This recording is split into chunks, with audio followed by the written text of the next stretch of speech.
Really interesting new details on this voting that's underway. We do know more about this electorate than at any point in any election in history, and that includes the emerging coalitions in these battleground states, which traditionally decide the election. Turnout way up in the 14 key battlegrounds, from roughly 6 million early votes at this point last cycle to now topping 17 million. Now, who makes up this wider pool of voters? We have new data on the Democratic surge tonight.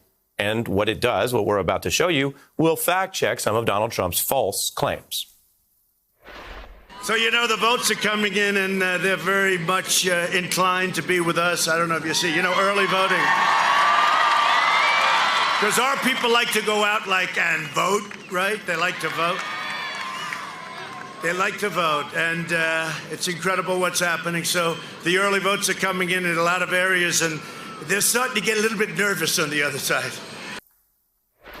Trump saying the other side gets a little bit nervous. Well, only the candidates know if they feel nervous. But the numbers show Democrats have more to celebrate right now. We're looking at these swing states, not traditionally blue ones. So it's striking to see a blue edge of over 1 million votes for Democrats in the early voting there.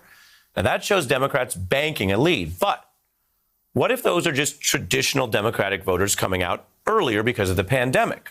That's a fair empirical question. The goal in any campaign, of course, is to get more votes, not just move them earlier.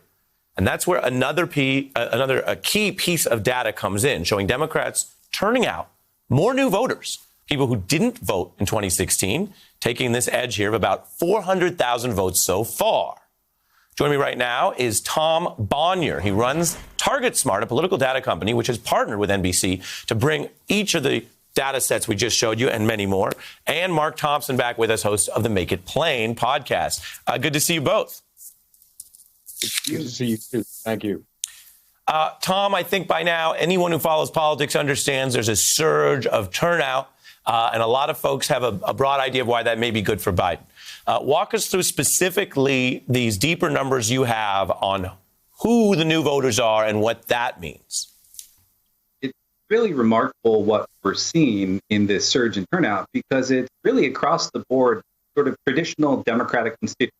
Shared the numbers from a partisan perspective, but when we look at the demographics, the younger voters, we see voters of color, we see women putting massive margins in, the likes of which we've never seen in an election before.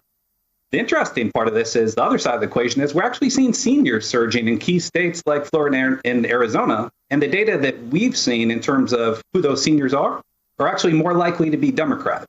Hey, I'm Ari Melber from MSNBC. You can see more of our videos right here, or better yet, subscribe to our YouTube channel below. You could have been anywhere in the world, but you're here with us, and we appreciate that.